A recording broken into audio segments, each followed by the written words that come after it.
Baik, adik. Assalamualaikum warahmatullahi wabarakatuh. Salawat serta salam semoga selalu tercurahkan pada junjungan kita, Nabi besar Muhammad Shallallahu Alaihi Wasallam. Kita mulai dengan Bismillahirrahmanirrahim untuk perkuliahan kita kali ini, ya. Nah, di sini saya mau bahas pertemuan kita di episode sebelumnya. Kalau di episode sebelumnya kan kita bahas teorema Euclidean itu dari 1 sampai 4 ya. Nah, maka sekarang kita bahas mengenai teorema Euclidean 5 dan 6. Ya, baik. Nah, cuman sebelum kita masuk ke teorema Euclidean yang kelima, ya, kita bahas dulu konsep kekongruenan Lanjar. Kekongruenan Lanjar di sini ya. Nah, kekongruenan Lanjar itu seperti apa tadi ya?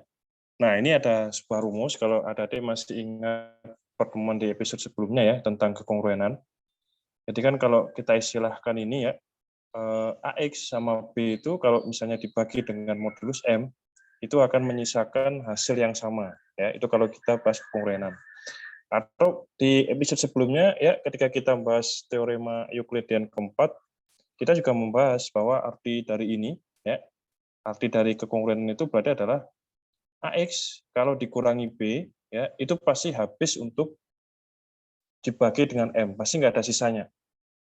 Ya, jadi kalau di kemarin ya kita bahas tentang kekongruenan itu bahwa kalau AX ini ya dikurangi B, itu hasilnya pasti habis dibagi oleh M.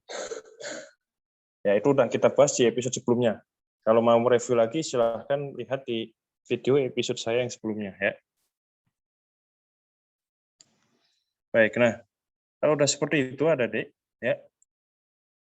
Sehingga akhirnya kekongruenan Lanjar itu kita sebenarnya ingin mencari X. Bilangan X ini berapa yang kalau misalnya ada sebuah angka dikali dengan bilangan X itu, kalau dikurangi B maka dia habis membagi ya. Nah, kalau misalnya kita pakai sedikit aturan aljabar, nah akhirnya AX min B sama dengan KM ya. KM itu kan berarti ada istilah KM. KM itu berarti dia habis membagi, nggak ada sisanya ya. Nah, akhirnya kita bisa susun dengan sedikit otak-atik aljabar bahwa ini bisa kita rubah menjadi AX. Nah, karena di kekongruenan Lanjar ini kita sedang mencari X-nya, ya, maka akhirnya yang A ini kita pindahkan ke sini, dia menjadi X sama dengan B plus KM, hasilnya nanti dibagi dengan A. Ya, ini aljabar biasa. Aljabar yang di SMA itu kita pakai di sini, ya. Yaitu untuk merubah ini, ya, karena kan kita ingin mencari X, ya, suatu bilangan yang kalau dikali A dikurangi B itu habis dibagi M, maka kita cari X-nya itu rumusnya adalah seperti ini. B plus KM per A. Ya.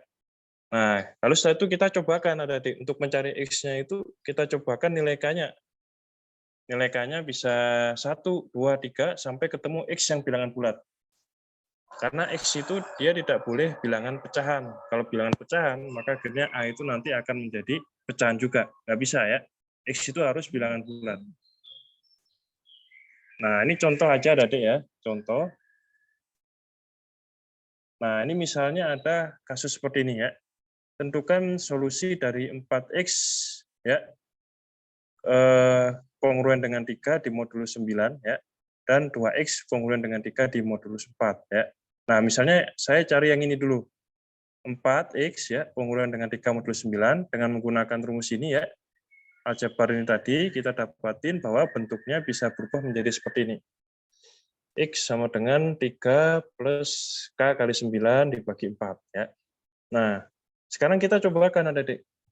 Nilai K itu kita iterasi seperti ini sampai akhirnya ketemu bahwa K-nya itu adalah bilangan bulat. X-nya itu adalah bilangan bulat. Ya. Kita coba 0, ternyata hasilnya pecahan ya, 3/4. Ya, bukan solusi ya. Kita coba dengan 1, coba ya. 3 tambah 9, 12 bagi 4, 3. Nah, ini adalah solusi nih, karena ini sudah ketemu bilangan bulat. Ya. Nah, ternyata berarti solusinya adalah 3. Ya. Kalau kita teruskan lagi ke bawah, ternyata hasilnya pecahan. Ya. Nah, ini juga solusi juga. Kenapa? Karena kalau K-nya 5, ya, dikalikan masuk sini, 5 kali 9, 45 kali 3, 48 bagi 4, hasilnya adalah 12. Ya, berarti solusinya adalah ketika X-nya itu adalah bilangan bulat. Ya, oke, misalnya kita adik-adik pakai Excel, bisa ya? Coba ya, kita coba ke Excel kita, adik. Nah, ini sudah saya buat, adik-adik ya, tentang Excel untuk, maaf. Oh ya, Excel untuk lanjar ya. Nah, ini misalnya misalnya kita mau gunakan ini ya, 4, 3, modul 9 ya. Berarti kalau seperti itu ya, ini kita ganti dengan 4 ya. Lalu di sini berapa? Sisanya 3 ya. Oke, sisanya 3 ya. Ini sisa. Lalu di sini adalah apa nih? Modusnya atau pembaginya ya, 5 ya. Oke, misalnya saya buat di sini ya. Ini adalah sisa. Ini adalah modulusnya. Ini adalah bilangannya. Ya, misalnya saya susun dia jadi seperti ini ya. Nah, kalau misalnya saya gunakan di sini, awalnya saya mulai dengan K sama dengan 1 ya, atau mungkin K sama dengan 0 aja deh ya. Oke. Nah, kalau K-nya sama dengan 0, itu berarti rumusnya, saya ikutin rumus ini. Rumusnya si kekongruyan lanjar ini ada, Dek. Nah, kalau di kekongruyan lanjar ini kan B plus KM bagi A ya. Nah, itu berarti adalah sisa ya. Sisa yaitu ini, D4, E ya. Modulus dikali sama K-nya, C4 ya, yang ini. Ini kan ada KM ya, ditambah sama sisanya. Nah, sisanya kan ini nih, sisanya. Sisanya adalah apa nih? F31 ya. Nah, ini kan kenapa pakai dolar supaya kalau di drag itu dia nggak ikut berubah. Nah, ini lalu setelah itu dibagi sama sisanya. Nah, sisanya itu di sini adalah apa tadi? Maaf, bilangannya ya. Bilangan yang mau kita kalikan dengan X. Nah, bilangannya di sini adalah 4. Maaf, D dolar 1 ya, berarti yang 4 ini. Nah, setelah itu K-nya kan ini 0 ya. Nah, di sini misalnya saya urutin C4 tambah 1, jadi setiap saya drag ke bawah, dia akan selalu bertambah ya. Oke, misalnya kita udah selesai buat seperti ini, kita drag ke bawah tadi. Jadi kita iterasi ya, nilai K-nya itu kita masukin aja 0, 1, 2, 3, misalnya gitu ya. Misalnya saya bawa ke bawah lagi. Nah, ternyata di sini kita dapatin bahwa kalau K-nya itu sama dengan 1, ya, dia ternyata sudah bilangan bulat. Nah, ini adalah solusi ya tadi ya. Kita tulis ini sebagai solusi ya. Berarti X-nya adalah 1. Oke, nah ini adalah solusi nih ya. Jadi kamu K-nya itu kamu teruskan iterasi ke bawah ya, sampai akhirnya X-nya itu adalah bilangan bulat. Kita lihat di sini, ini bilangan bulat nggak? Bukan, ini pecahan ya. Ini pecahan, ya yang bilangan bulat hanya di sini. X sama dengan 2. Ya, maaf ini salah nih. Seharusnya ini X sama dengan 2. Nah, ini adalah solusi apa tadi kekongruyan lanjarnya bahwa X itu sama dengan 2. Jadi kalau kita letakin di sini ya, kita masukin ke persamaan ini tadi, maka kita dapatin bahwa 4 kalau dikali 2 ya, dia kongruan dengan 3 di modul 9. Coba aja ya. 4 kali 2 berapa? 8. Ini bener nggak nih? 4. Oh, ini salah ya. Ini seharusnya 9 ya. Maaf, ini 9 nih. Oke ya, saya salah di sini. Nah, kalau di sini 9, akhirnya ketemu bahwa X-nya itu sama dengan 3 ya. Maaf, tadi sekali keliru saya ya. Oke, seperti ini. Nah, kita coba nih. Kalau tadi kita udah ketemu X-nya sama dengan 3 ya. Nah, kita coba. 4 kali 3 berapa? 12. 12 kurangi 3, 9. 9 habis sebagai 9 nggak? Habis. Nah, itu adalah kekongruyan lanjar. Jadi kita udah ketemu nilai X-nya di sini ya. Tadi maaf ya, yang ini saya keliru tadi. ini seharusnya bukan 5, tapi ini adalah 9. 9 itu adalah karena dia modulusnya adalah di 9. Ya. Nah, ini 4. 4 itu di sini ya, yaitu bilangannya yang mau kita kalikan dengan kongruen lanjarnya. Lalu 3 ini adalah sisanya. Ya. Nah, itu tadi adalah konsep tentang kekongruenan lanjar, adik-adik ya. Nah, setelah itu kita masuk lagi ke sini, yaitu konsep yang namanya adalah balikan modulo atau modulo inverse. Ya. Nah, ini untuk sebelum kita masuk ke teorema keempat, kita pahami dulu nih, ini ya. Nah, kalau balikan modulo itu ya, itu adalah balikan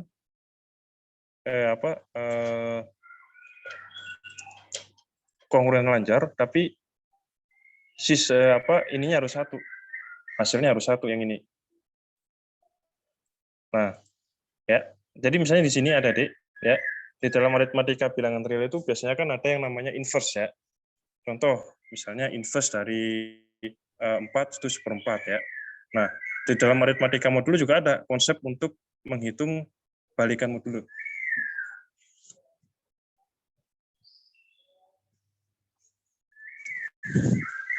Ya, nah cuman balikan modulo itu ya di sini sisanya itu harus sama dengan 1. Ini kan kalau ini kan 4x, sisanya kan 3 ya. Nah, kalau dibalikan modulo itu kita akan cari nilai x tapi dengan syarat ini harus 1. Jadi kita akan mencari bilangan ya, ingin mencari bilangan nilai x ya, nilai x di mana hasilnya sisanya ini kekongruenannya bilangan itu jika dikalikan ini sama dengan bilangan 1 ya, kongruen dengan 1 di sebuah modulus. Itu kita akan cari itu. Ya. Nah, jadi kalau yang disebut dengan balikan modulo ya, balikan modulo itu adalah semua A dan M relatif prima dan M besar dari 1 jika misalnya AX itu ya kongruen dengan 1 di modulus M ya, sisanya itu 1.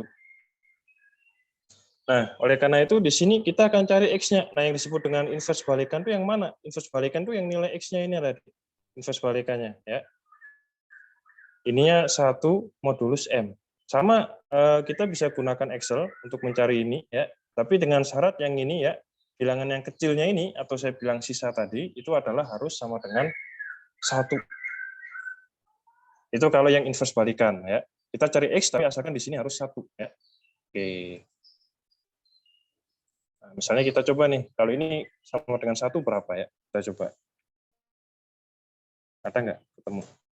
Oh, ternyata ketemu juga ya, yaitu X sama dengan 7. Nah, ini yang disebut dengan balikan. Jadi kalau misalnya kita tuliskan di sini ya, 4 modulus 9 ini, ya 4 sama 9 itu dia balikannya ada di angka 7, ya X sama dengan 7.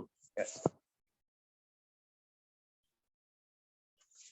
Itu jika sisanya ini kita jadikan 1. Kalau 3 kan ini ya, kalau 3. Nah, kalau 3 kan yang ini ya, karena bilangan bulat ya. Tapi kalau misalnya ini kita jadikan 1, kita ingin mencari balikan modulo dari 4 dan 9 ini ya. Nah, ini harus kita rubah jadi 1 adik-adik. Ya, akhirnya ketemu bahwa balikan modulonya dari 4 dan 9 itu ya, itu adalah balikan modulonya adalah X sama dengan 7. Oke, ya. Paham?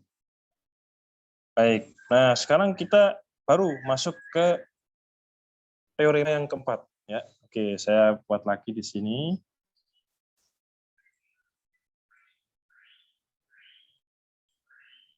Ya. Nah, ini teorema keempat ini dia itu ngambil dari pertanyaannya seorang matematikawan Cina ya. Di Cina itu ada seorang matematikawan yang namanya adalah Sun Ce ya. Nah, si Sun Ce ini pernah dia bertanya seperti ini. Dia membuat pertanyaan ya. Dia ingin mencari sebuah bilangan ya, si Sun Ce ini seorang dari Cina kuno ya, entah dinasti apa ya dia membuat sebuah pertanyaan seperti ini ya. Disuruh mencari, saya ingin mencari bilangan bulat yang bila dibagi dengan 5 menyisakan 3. Bila dibagi 7 menyisakan 5, dan bila dibagi sama 11 menyisakan 7. Nah, ini si Sun Ce ini. dia membuat pernyataan teka-teki yang disuruh dijawab ke seluruh masyarakat Cina. Ya, pertanyaannya adalah ini, cari sebuah bilangan bulat yang bila dibagi 5 menyisakan 3, ya, bila dibagi 7 menyisakan 5, dan bila dibagi 11 menyisakan 7.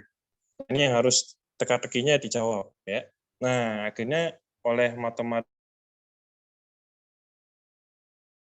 ini kan dia ingin mencari sebuah bilangan, ya, bilangan X yang tidak kita ketahui.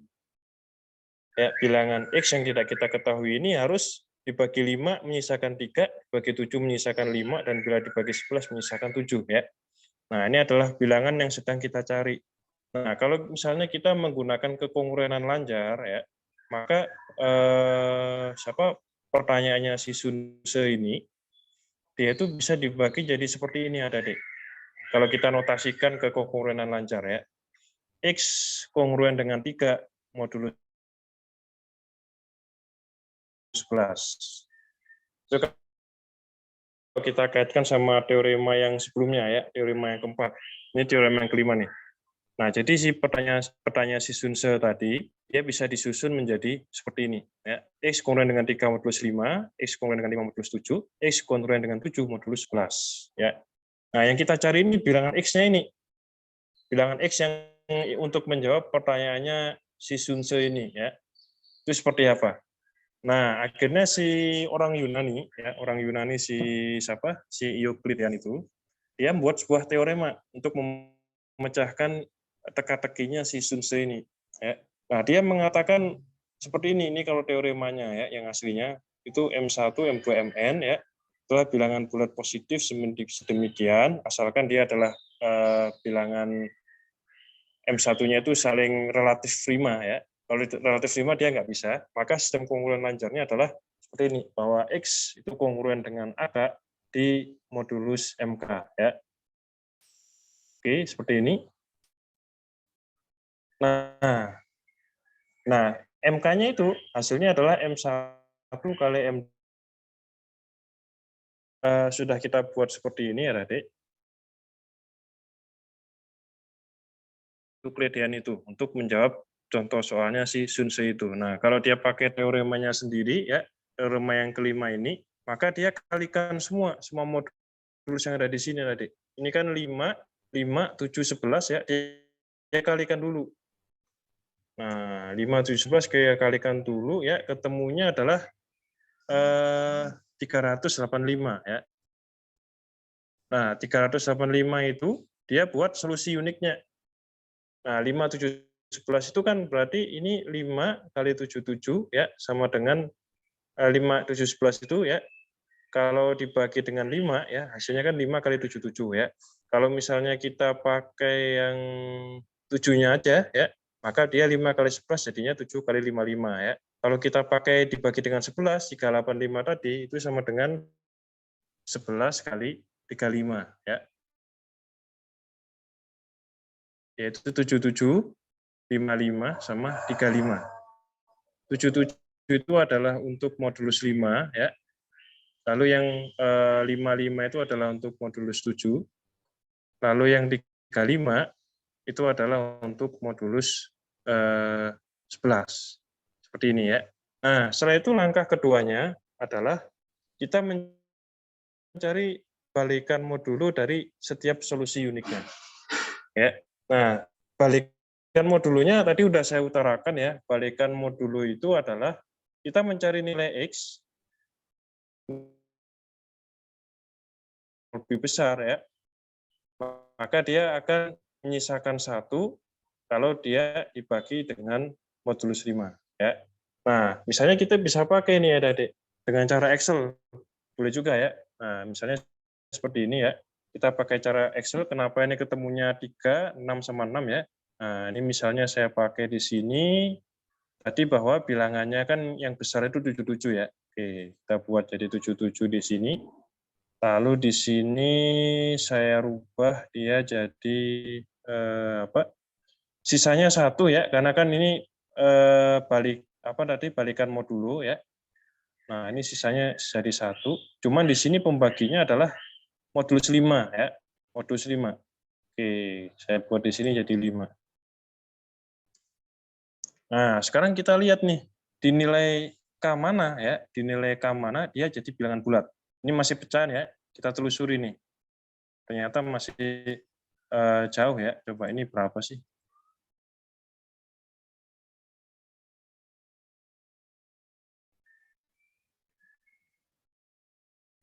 7751 ya. Oke, kita lihat dulu.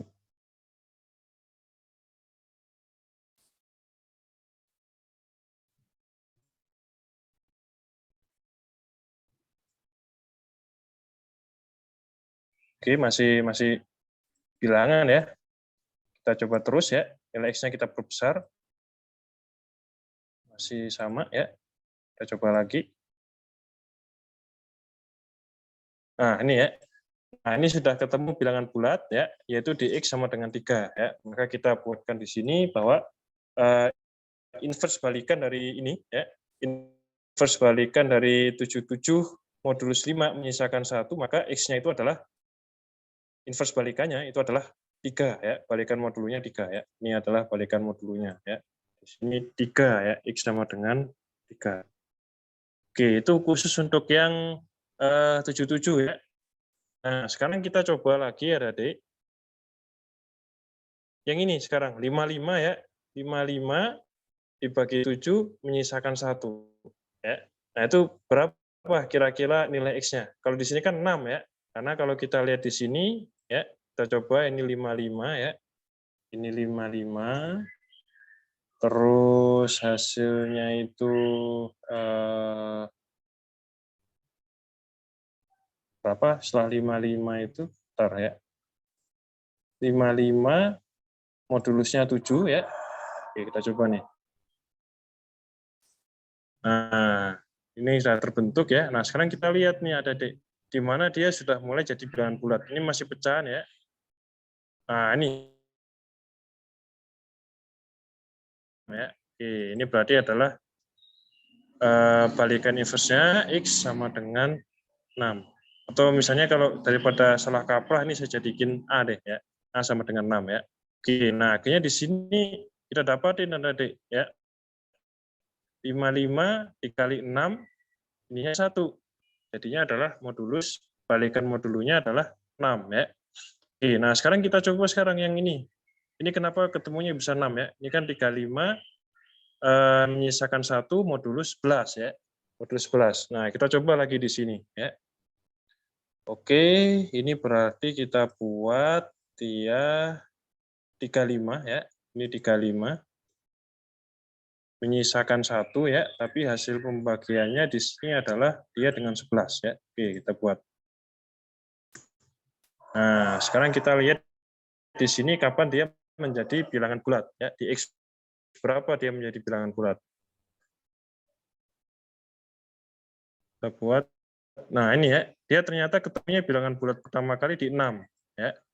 Nah, di 6 ini maka akhirnya kita dapatin bahwa inverse balikan untuk kasus ini ya. Itu adalah X sama dengan 6. Atau A sama dengan 6 ya. Inverse balikannya. Nah, akhirnya kita dapatin beberapa inverse balikan ada deh ya. Ini 77 ya. Dikali berapa? Kalau dibagi 5 menyisakan 1 ternyata adalah hasilnya 3 ya. 55 dibagi berapa supaya hasilnya modulus 7 ternyata hasilnya adalah 6 ya.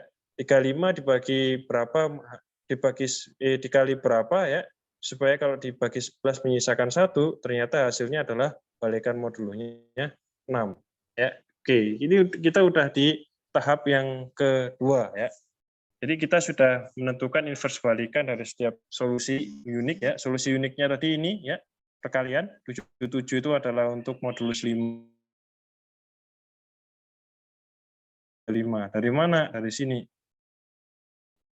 Jadi kalau solusinya M3 itu adalah M1 kali M2 ya. Solusinya M1 berarti adalah M2 kali M3. Solusinya M2 berarti adalah M1 kali M3. Itu aja.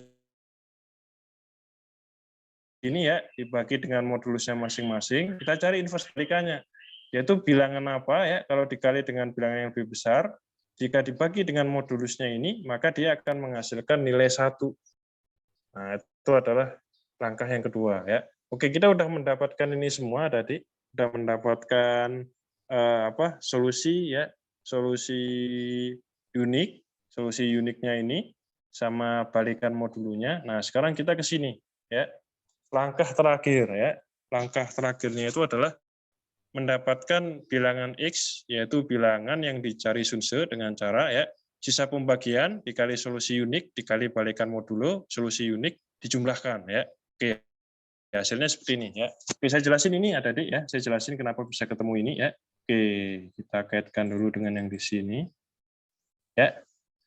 Ini sisa pembagiannya ya. Ini kan tadi modulus 5 ya, 3 ya.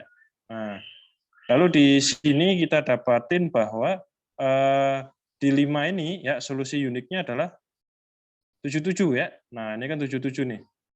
77. Dan ternyata inverse balikannya kalau di 5 itu adalah 3. Nah, tertulis di sini. Nah, berlaku juga untuk yang ini ya, untuk yang pembagiannya adalah 5, kita tulis di sini. Solusi uniknya adalah 55 ya, dikali sama sama balikan modulunya. Di sini kan balikan modulunya adalah 6 ya. Nah, akhirnya kita tuliskan di sini. Hal yang sama juga berlaku di yang modulus 11 ya. Nah, misalnya ini semuanya kita kalikan ada ya, 3 kali 7 kali 3 ditambah 5 kali 6 tambah 7 kali 3 5 kali 6. Nah, hasilnya adalah 3813. Ini adalah teka-teki dari pertanyaannya si Sunse ya. Oke, misalnya kita coba cek pakai kalkulator ya. Kira-kira benar nggak si Sunse ini ya? Kita cek pakai kalkulator ya. Oke, aksesoris.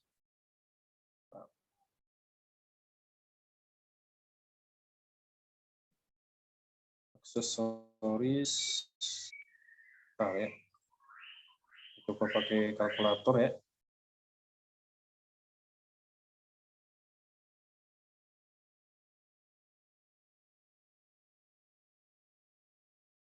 Nah, kita coba nih ya. 3813 lagi ya.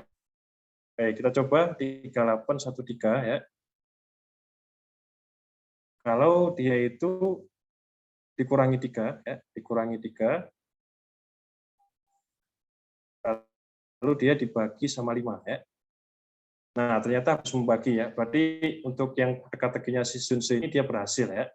Nah, kita coba sekarang 3813 ini ke pertanyaan yang kedua, yaitu apakah dia itu kalau dikurangi 5 dia akan habis dibagi 7 ya. Kita coba lihat. Nah, 3813 ya. Dia dikurangi sama 5.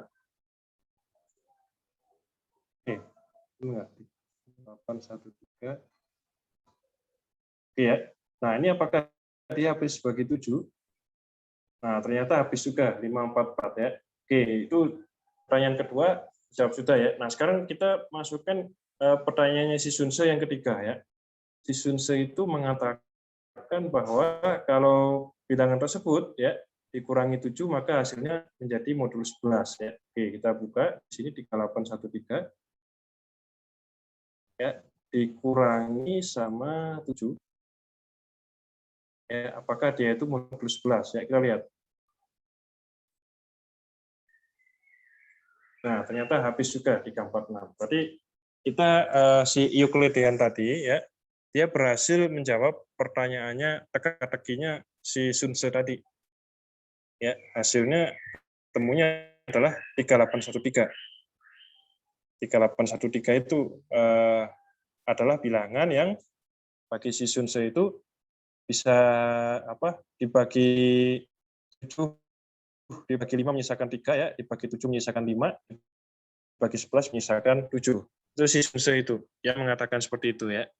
Baik, itu kita tadi udah bahas mengenai Chinese remainder problem ya. Nah, sekarang kita ke teorema terakhir dari Euclidean ada ya. Kita sekarang ke teorema terakhirnya yang kita kenal dengan ini ya, teorema Fermat ya. Kita lihat dulu di sini. Baik ya. 6 di si Euclidean itu sebenarnya dia ingin mencari apa tadi? Dia ingin mencari bilangan prima, ceritanya gitu ya. Bilangan prima adik-adik pasti udah paham ya, bilangan prima itu apa ya. Contohnya apa bilangan prima itu? Ya bilangan yang kalau difaktorkan hanya satu dengan bilangan itu sendiri ya. Misalnya 1, 3, apalagi 5, ya, 7, 11, 13. Itu kalau kamu faktorkan ya, itu hanya bisa faktornya itu hanya 1 sama bilangan itu sendiri. Itu bilangan prima. Ya. Nah, si Euklidean ini dia membuat sebuah teorema yang dikenal dengan nama teorema Fermat. Nah, menurut si teorema 6, si Sunse ini, ya, setiap bilangan bulat positif yang lebih besar atau sama dengan 2 dapat dinyatakan sebagai perkalian 1 atau lebih bilangan prima. Ya. Oke, ini contohnya ini. Nah, akhirnya berkembang yang namanya tes bilangan prima atau teorema Fermat ya. Nah, menurut si teorema Fermat ini ya, bilangan jika P adalah bilangan prima dan A adalah bilangan bulat yang tidak habis dibagi dengan B ya, maka PBB dari A, P itu sama dengan 1 ya. Nah, maka di sini kita buat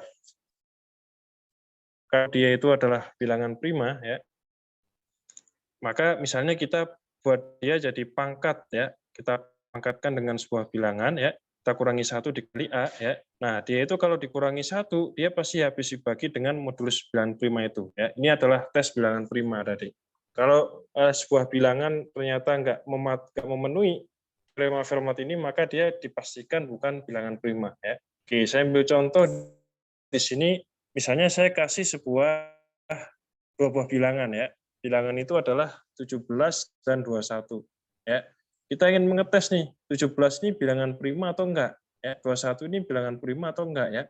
Nah, cara ngetesnya gimana? Nah, misalnya kita tetepin aja sebuah angka sembarang ya. Mau 2, mau 3, mau 5, terserah. Nah, misalnya di sini saya tetepin aja bilangan prima yang saya gunakan adalah 2. Ya, ambil A sama dengan 2 ya. Kenapa? Karena 17 dengan 2 itu adalah PBB-nya 1 ya. Dan 21 sama 2 itu juga PBB-nya 1 ya. Nah, kita pangkatin dulu ya. 2 pangkat 17 seperti ini ya. 17 kurangi 1 dulu deh. 17 kurangi 1 kan 16 ya. Nah, ini akhirnya 2 pangkat 16. Berapa? Misalnya di sini kalau kita hitung pakai kalkulator ternyata adalah 65536 ya. Nah, setelah itu kita tes dengan teorema Fermat adik-adik ya. Apakah 65536 ini ya kalau dikurangi dengan 1 dia habis dibagi dengan 17 ya. Kita coba ya. Jadi 65536 dikurangi 1 hasilnya kan 65535 ya. Nah, apakah dia habis dibagi 17 ya? Kita coba ya. 655 dibagi sama 17. Karena kan yang bilangan prima yang mau kita tes kan 17 ya. Coba nih. Nah, ternyata habis dibagi ya.